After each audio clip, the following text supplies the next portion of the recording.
1990 کی دہائی میں افغانستان خانہ جنگی، بد امنی اور طاقت کی کشمکش کا شکار تھا۔ اسی ماحول میں ایک نسبتاً گمنام مذہبی طالب علم منظر عام پر آیا جسے دنیا ملا عمر کے نام سے جانتی ہے۔ کچھ لوگ اسے امن بحال کرنے والا قرار دیتے ہیں، جبکہ کچھ لوگ اسے سخت گیر حکمران اور انسانی حقوق کی خلاف ورزیوں کی علامت سمجھتے ہیں۔ ملا عمر کی زندگی کا تفصیلی جائزہ لینے کے لیے آپ میری ڈاکومنٹری کو آخر تک سنیے گا۔ ملا عمر، جن کا اصلی نام ملا محمد عمر تھا، ان کی پیدائش تقریباً 1960 میں افغانستان کے صوبہ قندھار کے قریب ہوئی۔ کم عمری میں ان کے والد کا انتقال ہو گیا۔ انہوں نے اپنی تمام تعلیم دینی مدارس میں حاصل کی۔ 1979 میں جب سوویت یونین نے افغانستان پر حملہ کیا تو وہ ان مجاہدین میں شامل ہو گئے جو سوویت یونین کے خلاف لڑتے رہے۔ جنگ کے دوران زخمی ہوئے۔ کہا جاتا ہے کہ ان کی ایک آنکھ کی بینائی بھی کھو گئی۔ سوویت یونین کے انخلاء کے بعد افغانستان میں مختلف گروہوں کے درمیان حکومت کے لیے خانہ جنگی شروع ہو گئی، جسے سول وار کا نام بھی دیا جاتا ہے۔ 1994 میں ملا عمر اور ان کے ساتھیوں نے جماعت قائم کی جسے تحریک طالبان کا نام دیا گیا۔ ان کا دعویٰ تھا کہ وہ بدعنوانی کو ختم کریں گے، اسلحہ بردار گروہوں کو غیر مسلح کریں گے اور افغانستان کے اندر اسلامی شریعت کا نفاذ کریں گے۔ طالبان نے تیزی سے علاقے اپنے کنٹرول میں لیے اور 1996 میں کابل پر قبضہ کر لیا۔ اس کے بعد باقاعدہ افغانستان پر حکومت کرنا شروع کی۔ جس گروہ نے افغانستان پر حکومت کرنا شروع کی ان کے امیر ملا عمر تھے، اور ملا عمر نے امیر المومنین کا لقب اختیار کیا۔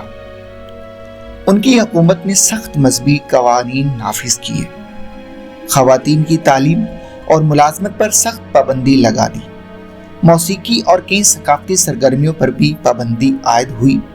طالبان کا موقف تھا کہ یہ اسلامی نظام کا نفاذ ہے، جبکہ اقوام متحدہ اور انسانی حقوق کی تنظیموں نے ان اقدامات پر شدید تنقید کی۔ یہی وہ دور تھا کہ جب اسامہ بن لادن اور القاعدہ افغانستان میں موجود تھے۔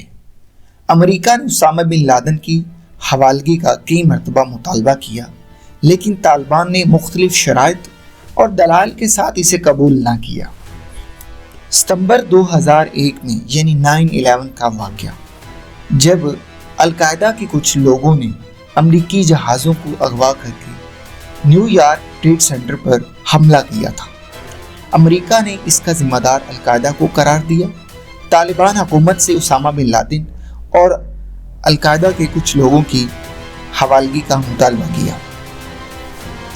مطالبہ پورا نہ ہونے پر امریکہ اور اس کی اتحادیوں نے 2001 کے بعد افغانستان پر باقاعدہ سے حملہ کیا۔ چند ہی ہفتوں میں طالبان حکومت ختم ہو گئی، لیکن تحریک طالبان مکمل طور پر ختم نہ ہوئی۔ اس کے بعد ملا عمر برسوں تک منظر عام سے غائب رہے۔ ان کے بارے میں مختلف افواہیں گردش کرتی رہیں۔ 2015 میں افغان حکومت نے اعلان کیا کہ ملا عمر 2 سال پہلے غالباً 2013 میں بیماری کے باعث انتقال کر چکے ہیں۔